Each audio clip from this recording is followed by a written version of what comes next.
Good afternoon, students, and welcome to online lecture of Sharadhi More English School. So today I am going to teach you political science second part, second lesson, the electoral process.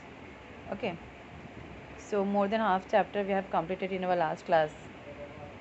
So today I am going to teach you last part of this chapter.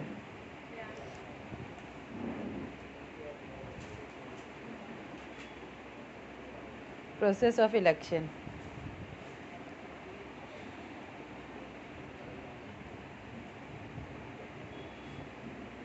Yes, so this is the process of election. Means election जो conduct किए जाते हैं तो कैसे होते हैं. First, establishment of कॉन्सिक्वेंसीज.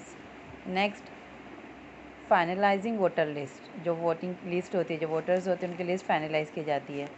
After that, nomination of candidate and scrutiny of their nomination form. Yes, अब जो कैंडिडेट खड़े होते हैं एज अ रिप्रेजेंटेटिव, राइट, तो उन लोगों का नॉमिनेशन होता है.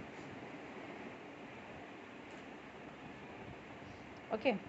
Next, election campaign. देखो जगह जगह जब इलेक्शन होने वाली होती है तो एट दैट टाइम इलेक्शन कैंपेज लगी हुई होती है पर्टिकुलर एरिया में. फिर एक्चुअल वोटिंग, एक्चुअली वोटिंग कैसे की जाती है.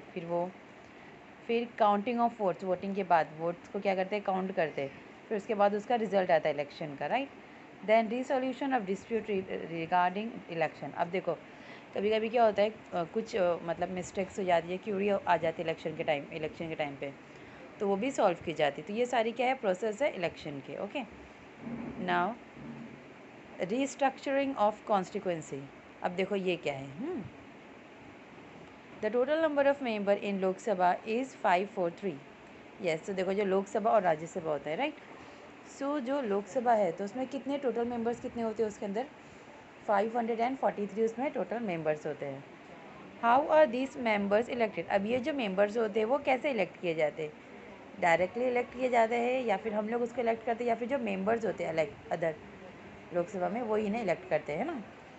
So every member represent one constituency. अब जो भी एवरी मेंबर मतलब जितने भी मेंबर्स होते हैं लोकसभा में तो वो क्या होते हैं, वो रिप्रेजेंट होते हैं एक कॉन्सिक्वेंसी को लेकर. Okay.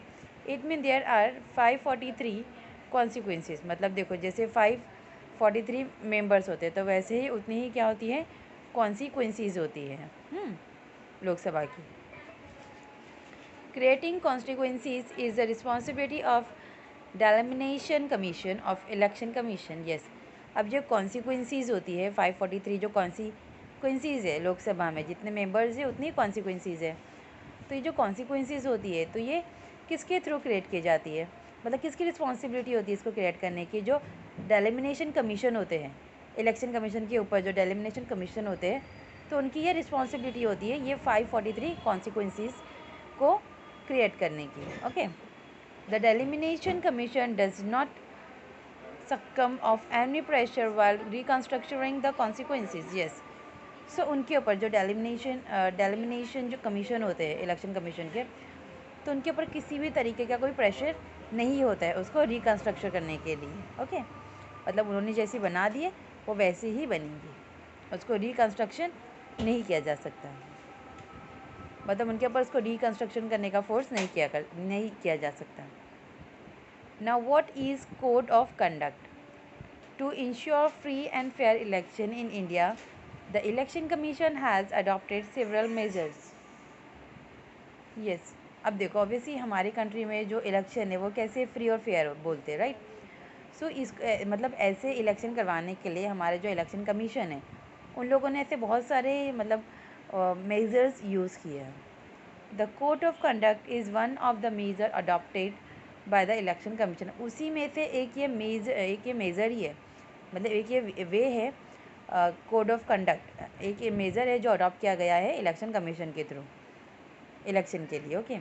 In the last few decade the election commission has used its power to control malpractices during election. Yes, अब देखो लास्ट फ्यू डेकेड्स में क्या हुआ, तो जो इलेक्शन कमीशन हैं उन्होंने ये जो कोड ऑफ कंडक्ट का ये जो पावर है इसको यूज़ किया था.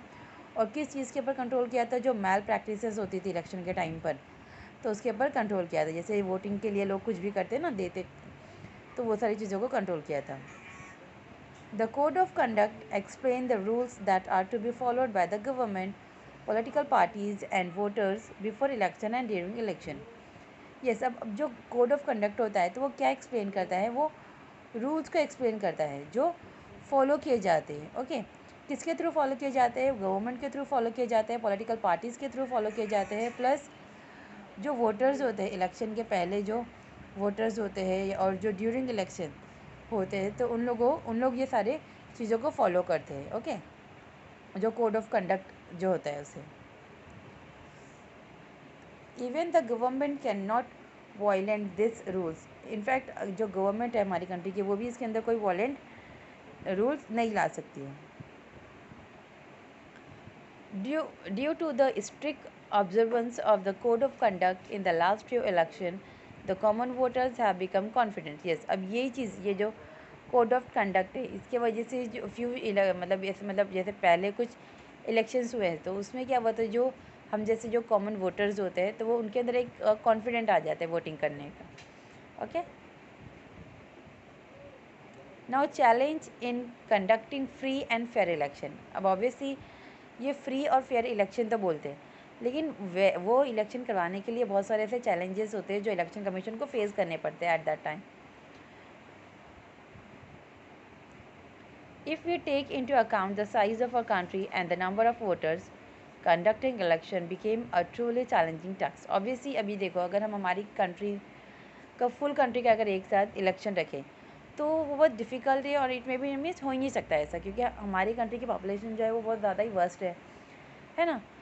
सो कंट्री की साइज़ के हिसाब से, कंट्री की पॉपुलेशन के हिसाब से और नंबर ऑफ़ वोटर के हिसाब से, है ना, जो कंडक्ट करते इलेक्शन, तो वो मतलब एक बहुत ही बड़ा चैलेंज है, बहुत ही बड़ा टास्क है। The election commission has to work in accordance with the law while dealing with this challenges. अब ये देखो, ये जो चैलेंज कौन सा है, पॉपुलेशन का चैलेंज है, फिर नंबर ऑफ़ वोटर्स का चैलेंज है। तो ये क्या है, चैलेंज है जो किसको फेस करने पड़ा है, इलेक्शन कमीशन को फेस करने पड़ता है जब वो इलेक्शन ऑकर करते हैं, मतलब इलेक्शन सेट करते हैं, और उसी के हिसाब से उनको क्या करने पड़ता है, वर्क करने पड़ता है, जो भी सिचुएशन आती है उसे डील करने पड़ता है। सम ऑफ द चैलेंजेस आर मेंशनेबल। अब देखो कौन से चैलेंजेस है जो उनको फेस करने पड़ती है during election time.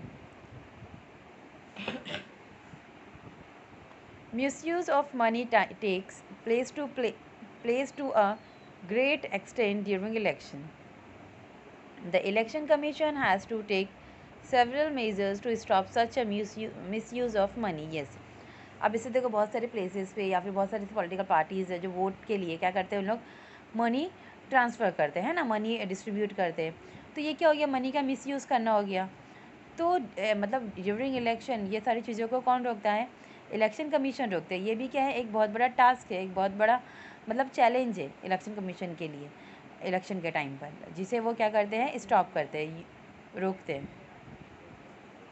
Political parties, many political parties give election ticket to the candidate with criminal background. Yes, अब देखो आप लोग ने भी सुना होगा, ऐसे बहुत सारे पॉलिटिकल पार्टीज़ है ना, जो टिकट किसको दे देती है, जो ऐसे कैंडिडेट को टिकट दे देती है जिनके मतलब उनके मतलब उनके पास में उनका क्रिमिनल रिकॉर्ड होता है, जैसे उन्होंने कोई क्राइम किए हुए होते हैं, और ये सारी चीज़ें इनको पता होती है, मतलब वो कैंडिडेट से रिलेटेड उनके पास सारी इन्फॉर्मेशन होती है, फिर भी वो उन्हें क्या दे देते हैं, उनका टिकट दे देते हैं, वो पॉलिटिकल पार्टी का टिकट उनको दे देते हैं। This result not only in criminalization of politics, but the election commission also faces problem in ensuring that election are conducted in free environment. Yes, अब ऑब्वियसली इसकी वजह से भी देखो जो कैंडिडेट होता है उसका ऑलरेडी क्रिमिनल रिकॉर्ड है,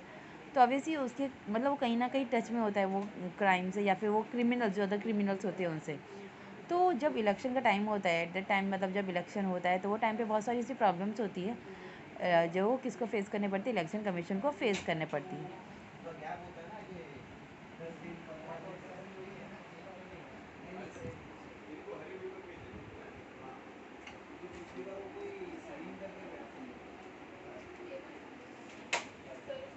ओके,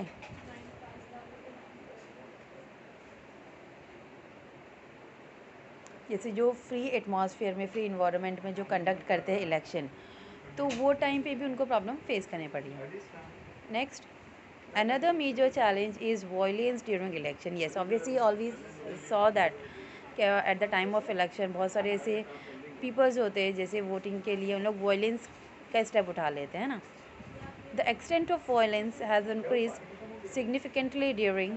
यस, अब ये जो वायलेंस होता है ये कैसे हो जाता है, मतलब इलेक्शन के टाइम पे, इनफैक्ट इलेक्शन के डे के दिन ये ज़्यादा ही इंक्रीज़ हो जाता है. ओके, और ये जो वायलेंस इंक्रीज़ हो रहा है तो क्यों होता है, ऑब्वियसली बिकॉज ऑफ वोट्स, है ना.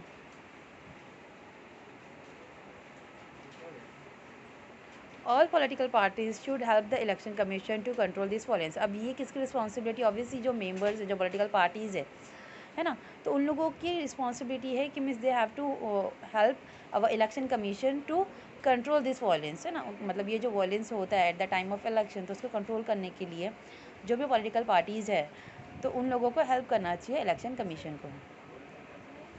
To retain a continuing influence on politics, leaders give election ticket to their own relatives. Yes, obviously, और प्लस ये भी एक चैलेंज है इलेक्शन कमीशन के लिए. जैसे जो टिकट्स होते हैं जो पॉलिटिकल पार्टीज़ होती है, जैसे क्रिमिनल को लोग टिकट्स दे देते हैं, तो वैसे ही वो और किस मतलब उनके जो रिलेटिव्स होते हैं, है ना, जैसे ऑलरेडी एक कोई पर्टिकुलर फैमिली का मेम्बर एक पॉलिटिकल पार्टी में है, तो वो फर्स्टली उसका जो टिकट है वो किसको ऑफर करता है, उसके रिलेटिव्स को ऑफर करता है ना. This practice create a family monopoly in politics. अब इसकी वजह से क्या हो जाता है, एक फैमिली मोनोपोली क्रिएट हो जाती है. Now electoral reform.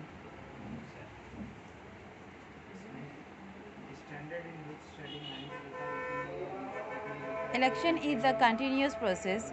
The future of democracy depend on election. Yes, अब election reform. Okay, so election all we know that this is a continue process. ये जो प्रोसेस है वो कैसा है, कंटिन्यू चलते जाता है. जैसे 5 ईयर्स का ड्यूरेशन होता है, 2 ईयर्स का, जो भी इलेक्शन, जैसे लोकसभा के इलेक्शन होते हैं, फिर राज्यसभा के इलेक्शन होते हैं, तो वैसे इलेक्शन का जो ड्यूरेशन है वो कंटिन्यू प्रोसेस है. और ये जो फ्यूचर है हमारी कंट्री का डेमोक्रेसी का, वो टोटली डिपेंड किस पर है, इलेक्शन के ऊपर ही डिपेंड होता है. Electoral process become reliable if election process get improve. अब ये जो इलेक्ट्रल प्रोसेस होता है, जैसे पहले बैलेट बॉक्स का यूज़ किया जाता था, है ना. हम लोग एक शीट के ऊपर जो हमारी पार्टी होती थी जिसको हमको इलेक्ट करना होता था, हम उसका नेम राइट करते थे और फिर वो चीज़ हम लोग एक बॉक्स में डाल देते थे. तो ये पहले का प्रोसेस था जो यूज़ किया जाता था ड्यूरिंग इलेक्शन. अब जो है सिस्टम वो टोटली चेंज हो गया है. अब EVM वाला मशीन्स यूज़ करते हैं इलेक्शन के लिए. सो वैसे ही जो इलेक्ट्रल प्रोसेस होती है वो क्या हो गई है, बहुत ज़्यादा रिलायबल हो गई है ना. तो ऑब्वियसली इसकी वजह से जो इलेक्शन प्रोसेस है वो क्या हो गया है, इम्प्रूव हो गया है. सम रिफॉर्म आर सजेस्टेड बिलो. अब देखो यहाँ पे कुछ रिफॉर्म्स जो सजेस्ट किया गया है. Okay, what will be it effect according to you. अब इसका क्या इफेक्ट हुआ है according to us, let's see. To increase participation of women in politics, the political party should give 50% candidature to women candidate and try to ensure that they get elected. Yes. अब firstly देखो ज़्यादा मतलब participation किसका बढ़ा है, women's का बढ़ा है ना पॉलिटिक्स में. तो इसकी वजह से जो पॉलिटिकल पार्टीज़ है तो उन्हें क्या करना चाहिए, उन्हें 50% का क्या देना चाहिए, कैंडिडेचर किसको देना चाहिए, मतलब जो 50% के कैंडिडेट है पार्टी के, तो वो कौन होना चाहिए, वुमेन होना चाहिए. और ज़्यादा से ज़्यादा ये ट्राई करना चाहिए कि वो जो पार्टी है, मतलब वो जो वुमेन है वो इलेक्ट हो जाए, मतलब वो जीत जाए इलेक्शन. ओके.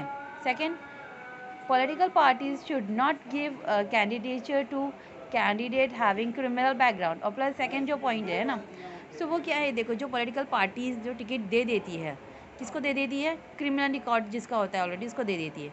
तो ऐसे कैंडिडेट को मतलब फर्स्टली हम लोग को देना ही नहीं चाहिए उन लोग को ticket.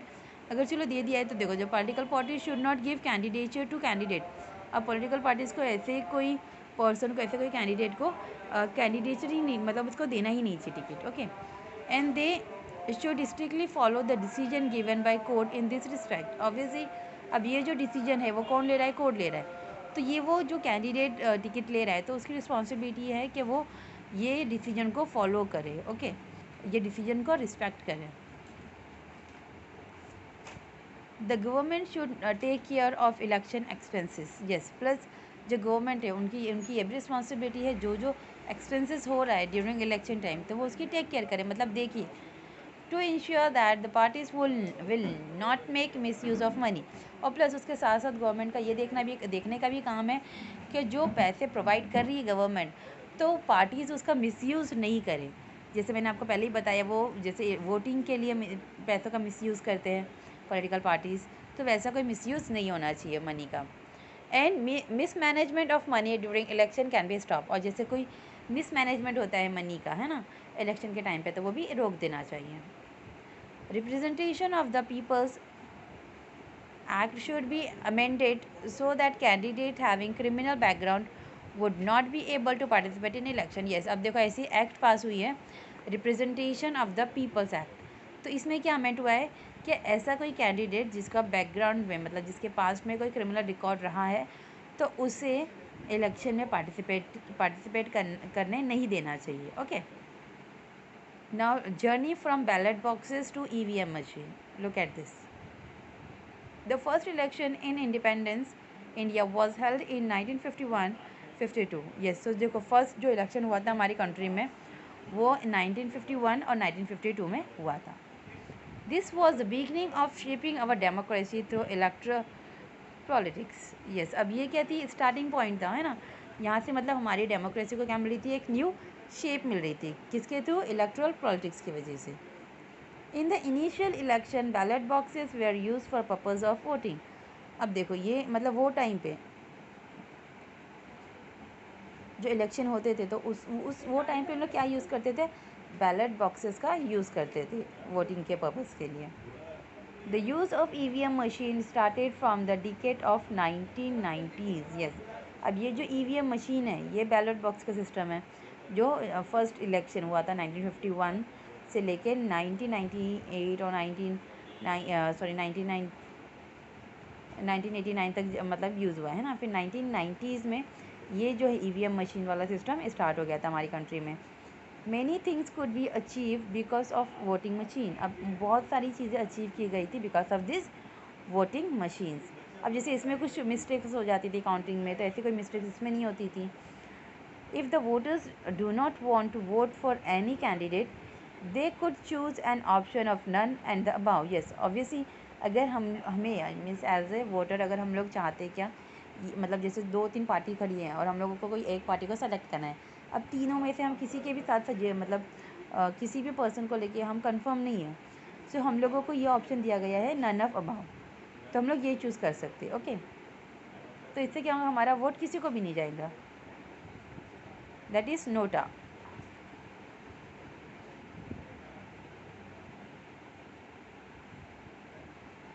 It has become easy for disable people to vote. Yes, अब इससे क्या हो गया, जो डिसेबल पीपल्स है उनके लिए भी बहुत ईजी हो गया है वोटिंग करना। It reduce the cutting of trees for papers and thereby help in the protection of environment. और प्लस जो इससे क्या हुआ, जो कटिंग ऑब्वियसली पेपर्स जो बनते हैं वो ट्रीज़ के कटिंग से बनते हैं ना, ट्रीज़ को कट करते हैं फिर उससे पेपर्स बनते हैं, तो वो भी क्या हो गया, रिड्यूस हो गई, कम हो गई है।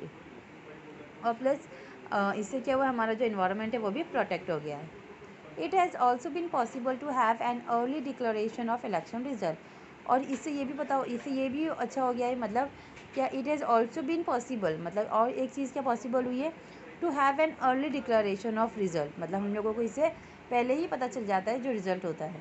ओके, जैसे हम लोगों को बैलेट बॉक्स में क्या करना पड़ता था, पूरा मतलब जितनी भी चीट्स होती थी उसको काउंट करने पड़ता था, फिर कभी कभी मतलब कुछ मिस हो गई या फिर प्रॉपर्ली चेक नहीं हुई, काउंट नहीं हुई है, तो उससे प्रॉब्लम हो जाती थी। बाकी इससे ऐसी कोई प्रॉब्लम नहीं होती, हम लोग को इससे एक्यूरेट रिजल्ट मिल जाता है। ओके,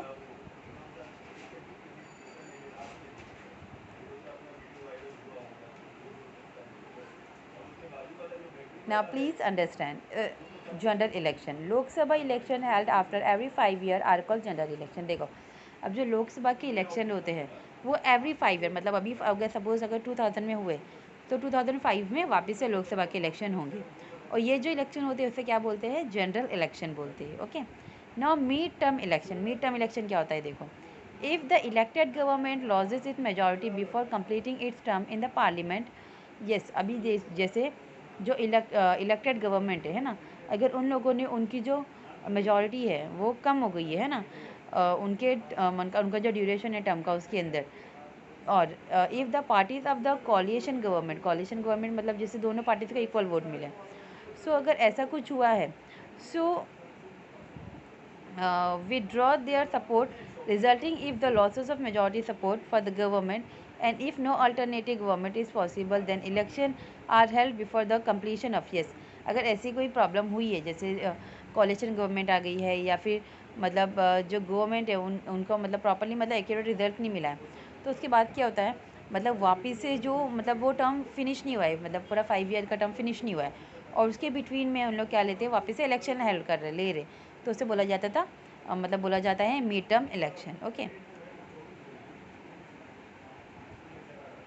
यस देखो then election are held before the completion of term, जो टर्म जैसे 5 ईयर्स का टर्म है तो उसके बीच में ही इलेक्शन ले लेते हैं तो उसे मिड टर्म इलेक्शन बोला जाता है।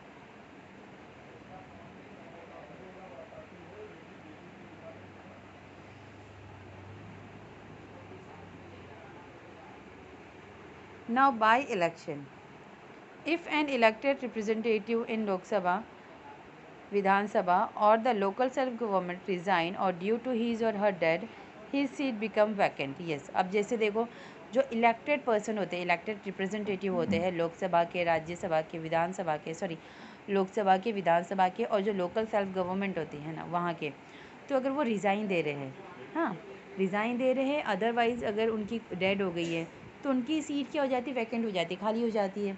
So the election are held for that vacant seat, फिर वो पर्सन की जो सीट वैकेंट हो गई है, खाली हो गई है, तो वो सीट को वापस से फिल करने के लिए जो इलेक्शन लिया जाता है वापस से उसे बोला जाता है by election. Okay now do you know election commission establish an expert committee on 8 अक्टूबर 2010। अब इलेक्शन कमीशन ने क्या इस्टेब्लिश की है, एक एक्सपर्ट कमेटी स्टार्ट की है 8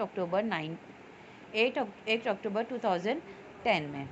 It was decided to add a new facility, voter verified paper audit trial in EVM machine। yes अब इससे क्या डिसाइड हुआ था, मतलब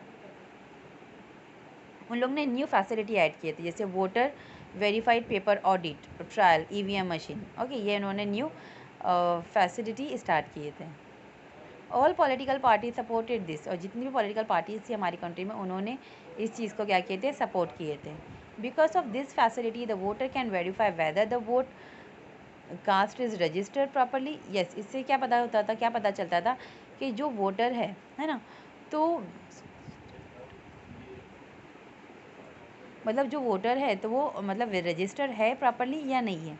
जैसे सपोज़ क्या होता है कभी कभी हम लोग को वोटर आईडी मिल जाता है लेकिन रजिस्ट्रेशन नहीं होता है, या फिर रजिस्ट्रेशन हो जाता है वोटर आईडी नहीं मिल पाता है, तो वो चीज़ों में प्रॉब्लम नहीं होती थी। इसकी वजह से ये जो दिया हुआ है ना, जो उन्होंने इस फैसिलिटी दी थी voter verified paper audit trial EVM machine में, तो ये इससे ये मतलब ये फ़ायदा होता था। मतलब अगर बंदी मतलब अगर वोटर का नेम नहीं है तो वो पता चल जाता था रजिस्टर है या नहीं है, प्रॉपरली हमको पता चल जाता था।